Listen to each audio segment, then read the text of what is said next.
김예원 자매님은 오보의 전공자이신데 감사합니다. 가끔 1부나 2부에도 가끔 한 번씩 해주시면 너무나 좋겠습니다. 성경 로마서 16장을 읽으면 한 장 안에 사람의 이름이 36명이나 나옵니다. 이 한 장에 이렇게 다양한 사람의 이름을 많이 나열한 곳은 성경 다른 곳에 없습니다. 하나님께서 그렇게 많은 사람들의 이름을 성경 안에 담아 놓으신 이유가 무엇입니까? 그 이유는 하나님의 답이 바로 사람에게 있기 때문입니다. 하나님은 아주 쉬운 일들도 사람을 통하여 하십니다. 오늘 두 번째로 읽은 본문도 그래서 한 사람을 소개하고 있습니다. 그의 이름은 마리아입니다. 예수님을 낳은 어머니 마리아. 우리는 마리아라고 하는 이름에 아주 많이 친숙해져 있습니다. 적어도 일주일에 한 번은 마리아의 이름을 부르고 있기 때문입니다. 우리는 주일마다 사도신경을 고백합니다. 나는 그의 유일하신 아들 우리 주 예수 그리스도를 믿습니다. 그는 성령으로 잉태되어 동정녀 마리아에게서 나시고. 우리는 이렇게 주일마다 사도신경으로 신앙 고백하면서 마리아라고 하는 이름을 부르기에 마리아가 예수님을 낳았다라고 하는 사실을 무감각하게 넘어가기가 아주 쉽습니다. 그러나 여기에는 놀라운 하나님의 은혜가 숨겨져 있습니다. 오늘 읽은 봉독한 누가복음의 말씀을 가리켜 후대 학자들이 이름을 붙였습니다. 한문으로 붙여진 이름은 수태고지. 어느 날 천사 가브리엘이 마리아를 찾아왔습니다. 28절 말씀을 읽어보겠습니다. 28절 그에게 들어가 이르되 은혜를 받은 자여 평안할지어다 주께서 너와 함께 하시도다 하니. 아주 축복스러운 인사 말씀입니다. 하지만 마리아는 놀랍니다. 이전에 이런 일이 없었기 때문입니다. 왜 천사가 나를 찾아왔을까? 뜬금없이. 마리아는 그 뜻을 묻습니다. 이런 인사말은 무엇을 의미하는 것인가? 이어 천사 가브리엘은 마리아에게 내용을 설명합니다. 31절부터 33절까지 읽어보겠습니다. 보라, 내가 잉태하여 아들을 낳으리니 그 이름을 예수라 하라. 그가 큰 자가 되고 지극히 높으신 이의 아들이라 일컬어질 것이요 주 하나님께서 그 조상 다윗의 왕위를 그에게 주시리니 영원히 야곱의 집을 왕으로 다스릴 것이며 그 나라가 무궁하리라. 마리아에게 아이가 생길 것이고 그리고 그 아이는 구약 성경에서 예언된 하나님의 구원자 메시아일 것이라고 말씀하고 있습니다. 그런데 마리아는 의아해했습니다. 그래서 천사에게 이렇게 물어봤습니다. 34절 말씀. 마리아가 천사에게 말하되 나는 남자를 알지 못하니 어찌 이 일이 있으리이까? 35절 이하에서 천사가 그 답을 말씀합니다. 35절부터 37절까지 읽어보면 천사가 대답하여 이르되 성령이 내게 임하시고 지극히 높으신 이의 능력이 너를 덮으시리니 이러므로 나실 바 거룩한 이는 하나님의 아들이라 일컬어지리라. 보라, 네 친족 엘리사벳도 늙어서 아들을 배었느니라. 본래 임신하지 못한다고 알려진 이가 이미 6달이 되었나니 대저 하나님의 모든 말씀은 능하지 못하심이 없느니라. 이때 마리아는 주저하지 않고 대답합니다. 38절 말씀 읽어봅니다. 마리아가 이르되 주의 여종이 오니 말씀대로 내게 이루어지이다 하매 천사가 떠나가니라. 하나님께서 우리에게 주신 가장 큰 선물은 바로 예수님입니다. 그런데 바로 이 성탄이 마리아의 이 마지막 말로부터 시작했습니다. 말씀대로 내게 이루어지이다. 저는 오늘 말씀을 읽어가면서 만약 여기에서 마리아가 아니요라고 대답했다고 한다면 그 다음은 어떻게 되었을까 하는 질문이었습니다. 하나님은 왜 이 마리아의 이야기를 여기에 담으셨습니까?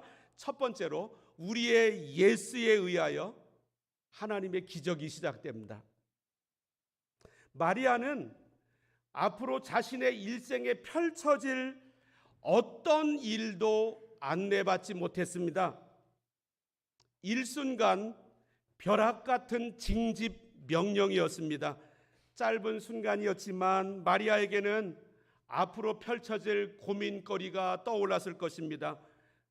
자신의 앞날에 쏟아질 따가운 시선, 헤롯 대왕과 벌여야 할 무서운 전투, 자식보다 오래 살아야 할 엄마의 운명.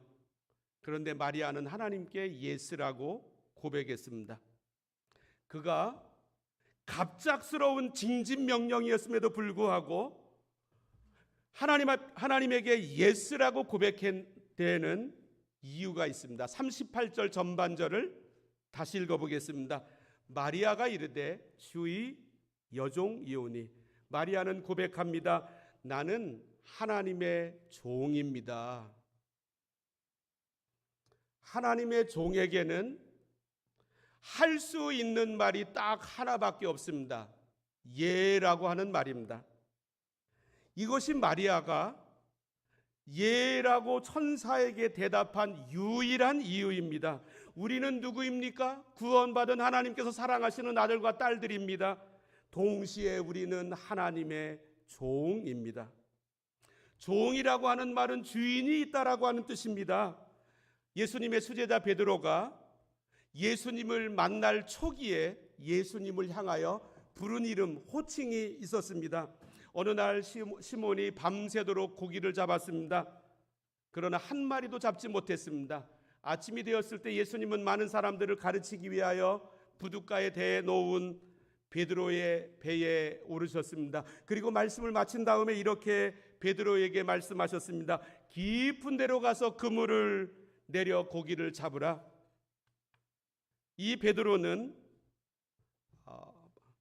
예수님을 향하여 이렇게 불렀습니다. 선생님, 우리들이 밤이 새도록 수고하였으되 잡은 것이 없지만은 말씀에 의지하여 내가 그물을 내리리이다 하고 선생님이라고 불렀습니다. 그런데 놀랍게도 기적이 일어났습니다. 깊은 곳으로 가서 그물을 내어 던졌더니 배 두 척이 가득 잠기도록 물고기를 잡게 되었습니다. 베드로가 이 기적을 체험한 후에 예수님을 향하여 부른 이름이 갑자기 달라졌습니다. 누가복음 5장 8절에 나오는데 시몬 베드로가 이를 보고 예수의 무릎 아래 엎드려 이르되 주여 나를 떠나소서 나는 죄인으로소이다. 그는 갑자기 예수님 앞에 무릎 꿇었습니다. 엎드렸습니다. 그리고 예수님을 향하여 방금 전까지만 해도 선생님이라고 제3의 호칭을 불렀는데 이제는 주여라고 불렀습니다. 그리고 나를 떠나서서 나는 죄인으로소이다 말했습니다. 누가 가르쳐주지도 않았는데 누구를 주인이라고 부른다라고 하는 말은 나를 향하여 종이라고 가르치는 내용입니다. 주인은 종을 향하여 무엇이든지 선택할 수 있습니다. 주인은 종을 향하여 무엇이든지 명령할 수 있습니다. 나는 하나님의 종입니다. 따라서 하나님은 나에게 무엇이든지 말씀하실 수 있으십니다. 그리고 하나님은 내게 오셔서 무엇이든지 가져가실 수 있으십니다. 구약 성경에 욥이라고 하는 인물이 있었습니다. 대단한 인물이었습니다. 인격이 훌륭했습니다. 하나님을 섬기는데 아주 뜨거웠습니다. 자식복도 많았습니다. 아들이 7이었고 딸이 3이었습니다. 그리고 동방에서 가장 큰 부자였습니다. 그런데 어느 날 재앙이 몰려왔습니다. 사환이 욥에게 와서 아뢰되 소는 밭을 갈고 나귀는 그 곁에서 풀을 먹는데 스바 사람이 갑자기 이르러 그것들을 빼앗고 칼로 종들을 죽였나이다. 나만 홀로 피하였으므로 주인께 아뢰러 왔나이다.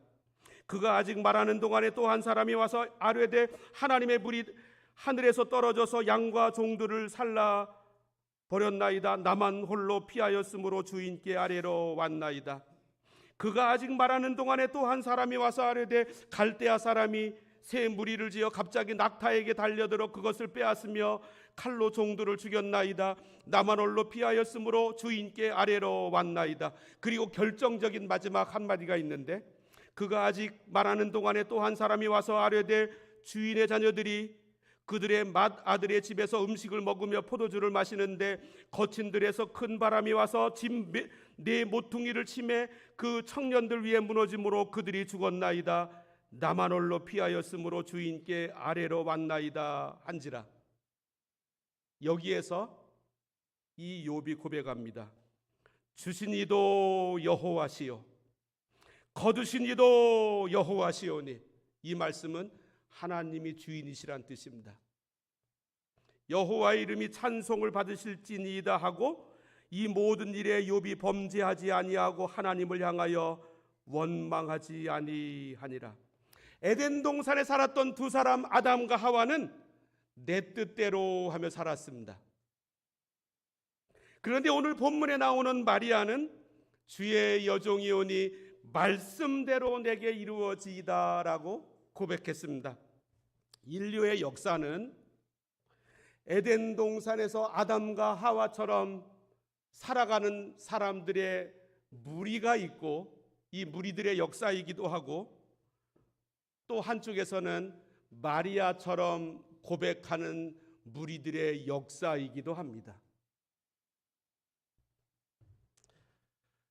우리는 하나님께 기도합니다. 내 뜻을 좀 이루어 주십시오. 내 말대로 해 주십시오. 내 뜻대로 해주지 않으면 나는 물러서지 않겠습니다.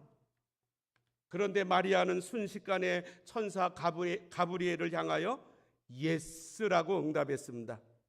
그것은 평상시에 이 마리아가 하나님을 향하여 예스라고 하는 훈련이 되어 있었기 때문에 나온 말입니다. 성탄은 마리아의 이 한마디로부터 시작되었습니다. 이 마리아의 영성과 순종을 통하여 하나님은 우리에게 찾아오셨습니다. 저 캘리포니아 주의 클레어몽트 대학교가 있습니다. 거기서 오랫동안 교육학부 교수로 일하면서 교육학 부장으로도 일한 메리 포플린이라고 하는 분이 계신데, 이분이 여러 해 전에 영어로 쓴 책을 한국말로 번역했습니다. 지금 머물러 있는 곳을 더욱 사랑하라. 이분이 안식년 때 3개월을 내어서 테레사 수녀가 생존하여 일하고 있던 캘커타의 선교원을 찾아갔습니다. 선교회. 그리고 고아원과 사회봉사자들과 함께 3개월을 생활하면서 담아놓은 내용이 여기에 들어 있습니다. 거기에 한 인력거를 모는 사람의 이야기를 합니다. 나는 결혼을 늦게 해서 어린 네 자녀를 두었다. 가끔 할당량을 채우지 못하면 나머지는 구걸해서 채워야 한다. 아무것도 얻지 못하면 그날 밤 우리 아이들은 굶어야 한다. 하지만 한밤중에라도 수도회의 문을 두드리면 나를 빈손으로 보내는 수녀님은 한 사람도 없었다. 때로 수녀님이 주시는 것이 아이들에게 줄 비스킷 한 통과 우유가 전부일지라도 그날 밤 우리는 배고픔을 면할 수 있다. 아무리 한밤중이라도 할지라도 이 선교회에 누군가 찾아오면 수녀는 일어나서 거절한 적이 한 번도 없고 반드시 부탁을 들어주었다는 것입니다. 그러면서 이 메리 포플리는 선교회에서 3개월 있는 동안 우리는 못합니다라는 말하는 것을 한 번도 듣지 못했다라고 말합니다. 그러면서 그 메리 포플리는 테레사 수녀의 이야기를 여기에 담아 놓았습니다. 그녀가 평생 간절히 기도한 제목 중에 하나는 예수님께 아니오라고 대답하지 않겠다는 것이었다. 저는 여기에 한참 머물러 있었습니다. 그녀가 평생 간절히 기도한 제목 중에 하나는 예수님께 아니오라고 대답하지 않겠다는 것이었다. 저는 그 글을 읽는 가운데 제게 많은 생각들이 떠올랐습니다. 그리고 아무도 안 볼 테니까 여러 해 전에 써놓은 그 밑에 이렇게 메모한 그 내용을 메모를 해놓게 됐는데, 그냥 제 내면을 다 드러내어 말씀드리면 죄송합니다만, 교인이 내 말 부탁에 아니오라고 반응했을 때 섭섭하고 화났는데 나도 예수님께 아니오라고 하지 않았는가? 이게 제 밑에다가 써놓은 저 말이었습니다. 하나님의 사람이라고 한다면 우리 하나님을 향하여 예스라고 말해야 되지 않겠습니까? 만약에 우리가 하나님을 향하여 예스라고 하는 마리아와 같은 삶을 산다면 전능자의 능력이 우리들의 삶에 나타날 것입니다. 두 번째, 하나님의 은혜를 깨달을 때 예스가 나옵니다. 천사는 마리아를 찾아와 곧바로 구약에서 예언한 메시아가 너의 몸에 태어나도록 할 것이라는 이야기를 하지 않았습니다. 먼저 천사는 약간 다른 내용의 이야기를 가지고 마리아에게 접근했습니다. 28절부터 30절을 다시 한번 읽어보겠습니다. 그에게 들어가 이르되 은혜를 받은 자여 평안할지어다 주께서 너와 함께 하시도다 하니 처녀가 그 말을 듣고 놀라 이런 인사가 어찌함인가 생각하며 천사가 이르되 마리아여 무서워하지 말라 네가 하나님께 은혜를 입었느니라. 천사 가브리엘은 먼저 하나님께서 마리아에게 베푸신 은혜를 언급하고 있습니다. 두 번씩이나 28절에서 그리고 30절에서. 왜 천사는 마리아에게 이 이야기부터 먼저 하며 접근하는 것입니까? 하나님으로부터 받은 바 은혜가 내게 깨달아지면 나는 반드시 순종의 사람으로 예스하는 사람으로 나아가기 때문입니다. 하나님의 은혜를 받으면 내 입에서 예스라고 하는 말이 참으로 많이 나옵니다.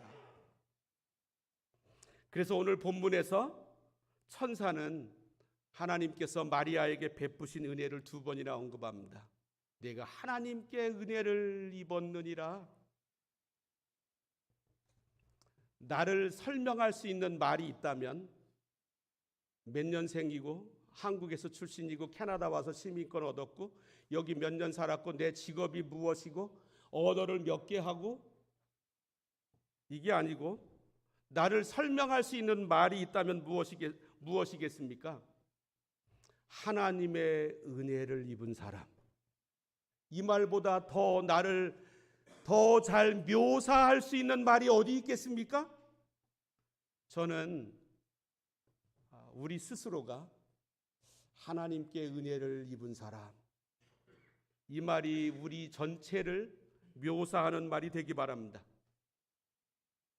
마리아는 예수님의 어머니가 될 자질이나 자격이 있지 않았습니다. 하나님의 은혜로 된 것입니다. 하나님께서 막 여기에 있는 마리아를 선택하고 싶으셨기 때문에 마리아가 예수님의 어머니가 되었습니다. 우리도 하나님의 선택을 받았습니다.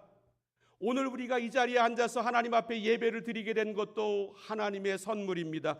저는 이 말씀을 준비하는 가운데 요한복음 6장의 말씀이 떠올랐습니다. 나를 보내신 아버지께서 이끌지 아니하시면 아무도 내게 올 수 없으니, 내가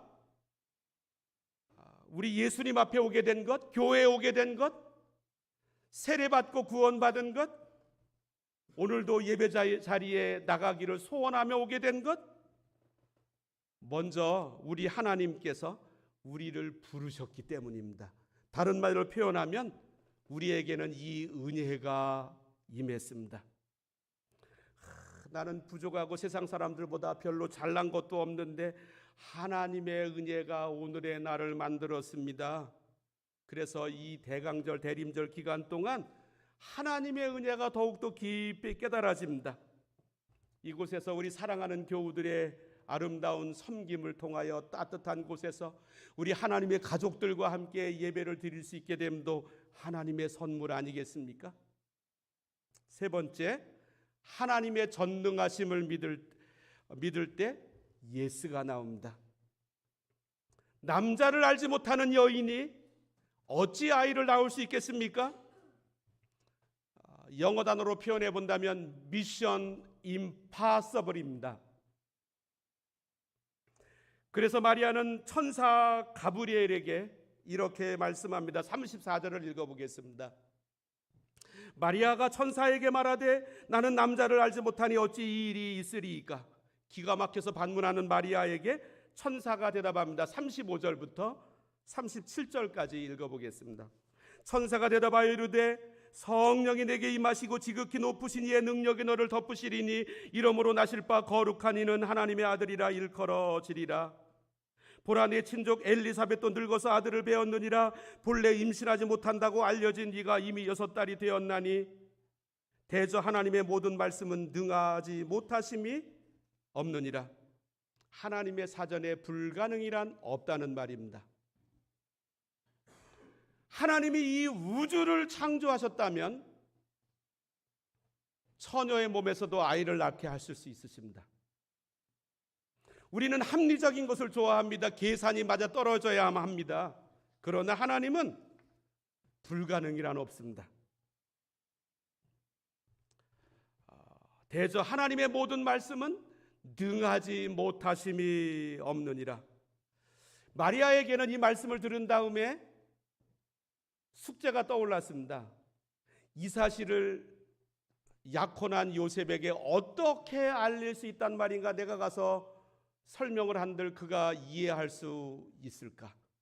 그런데 하나님은 요셉으로 하여금 이 모든 일들이 구원자 예수님을 보내시는 하나님의 계획 속에 일어나는 일이라고 하는 사실을 알려주셨고, 그리고 요셉으로 하여금 마리아를 데려오게 하셨고, 아이가 태어난 다음에 예수라고 하는 이름을 지어 부르도록 만들어 주셨습니다. 제가 마태복음을 읽어보면 이 일을 생각할 때 주의 사자가 현몽하여 이르되 다윗의 자손 요셉아, 네 아내 마리아 데려오기를 무서워하지 말라. 그에게 잉태된 자는 성령으로 된 것이라. 아들을 낳으리니 그 이름을 예수라 하라. 이는 그가 자기 백성을 그들의 죄에서 구원할 자이심이라 하니라. 그래서 데리고 왔습니다.